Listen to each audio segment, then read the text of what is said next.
তো কি কি দিয়েছেন এই ফুচকাতে? ফুচকার স্যার এই যে শুধু ঘুগনিটা, হ্যাঁ, আর কি দিয়েছেন? আর এই টকটা। টক? হ্যাঁ, কি টক এগুলো? তেঁতুল। তেঁতুলের টক? হ্যাঁ, তেঁতুল, অন্যান্য মশলা থাকে, একটু চিনি থাকে। কি কি থাকে বলেন তো? চিনি দিলে টকটা মশলা চিনি স্বাদ বেশি না হয়। ঘন চিনি দেন? না, চিনি। চিনি। কয়দিন আগে কাট তৈরি এগুলো? এটা আমাদের মনে করেন প্রতিদিন 2 ডাব্বা লাগে, মাত্র 1 ডাব্বা বানাইছি প্রায় শেষের দিকে। আচ্ছা, আর এই বানাইছি। পানিটা দেন কোথা থেকে? ড্রেনের পানি? এই যে আপনার সার্কিটাস এই পাম্পের বাড়ি। তাই নাকি? কিভাবে নিয়ে আসেন আপনি? বর্তমানে বুথ বন্ধ তো, তাই কাটে আনতে পারি না। ওই সার্কিটাস অফিস থেকে বেশিরভাগ আনি। আর অন্য ক্ষেত্রে? না, এখানেই সবসময় দোকানদারি করতে, এখানে সবসময়। তো এই কেমন যেন ময়লা ময়লা হয়ে গেছে যে? স্যার এটা মশলার কারণে, মশলা দিলে তো কালো দেখা যাবে। কি কি মশলা দিয়েছেন? এই যে বিভিন্ন রকমের গুঁড়াটা তেঁতুলের দিচ্ছে তো এরকম। কিন্তু এই যে মনে করেন ধুলা বালি পড়ছে, সবগুলো খোলা অবস্থায় রেখে দিয়েছেন।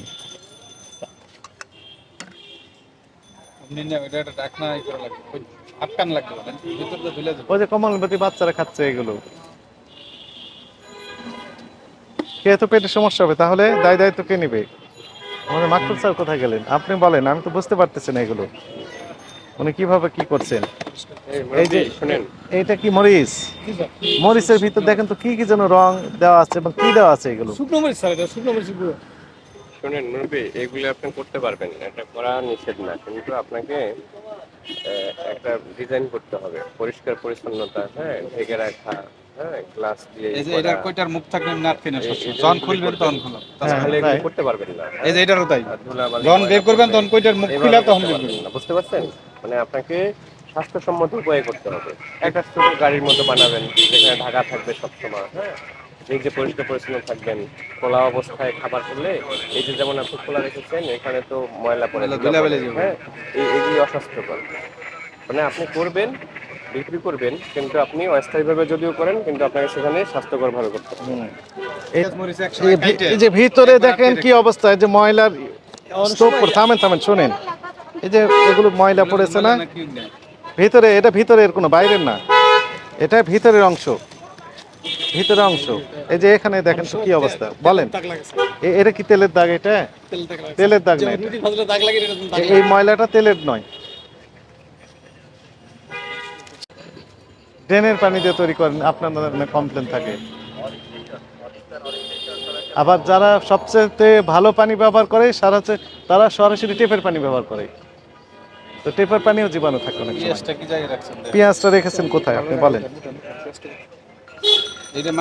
এই যে দেখেন, এটা কি রাখার জায়গা হলো বলেন?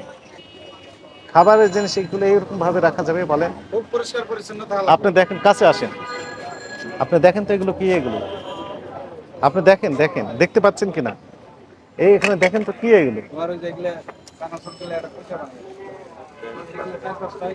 এখানে কি এগুলো দেখেন তো, ময়লা আবর্জনা স্তূপ, এর ভিতরে আপনি এগুলো করতেছেন।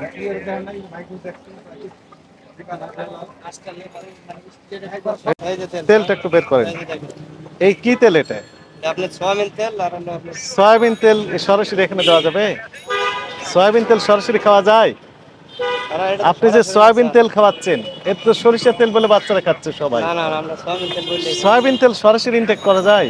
এটা আপনার সার হলো মশলাটা একটু ভাজি, যেমন মাংসের মশলা ভাজি ওরকম আধুনিক মশলা দিয়ে তা আপনি বলেন সয়াবিন তেল সরাসরি খাওয়া যায় নাকি?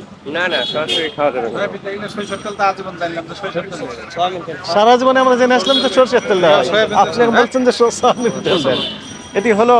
আপনি কাছে আসেন, এই যে মুড়ি সুন্দর করে ভালোভাবে মেখে বিক্রি করছেন ইনি, কিসের তেল দেয় এখানে বলেন তো দেখি? সরিষার তেল।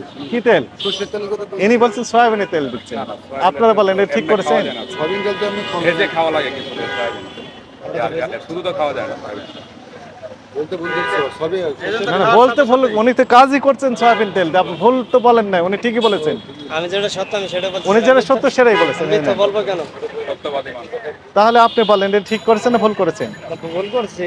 তাহলে আপনি কত বছর যাবত এই কাজটি করে যাচ্ছেন? এটা অল্প দিন, কত 10-12 বছর? অত হয় নাই, অত বছর হয়নি এখনো? 6-7। 6-7 বছর যাবত উনি এই সয়াবিনের তেলই খাওয়া যাচ্ছেন মানুষকে, স্পেশালি বাচ্চাদের, স্কুলগামী যে বাচ্চা তাদের। এটি হলো? আর এই যে কোমলমতি ছেলে মেয়েরা এগুলো খাচ্ছে, পেটে তো সমস্যা হবে। এগুলো ফেলে দেন, এক্ষুনি ফেলে দেন, এখানে ফেলেন। তেলের কি অবস্থা দেখেন তো, কি অবস্থা এটা? নতুন তেল এটা হবে? থামেন, দেখান দেখান যে তেলের কি অবস্থা। আপনি এগুলি খাওয়ান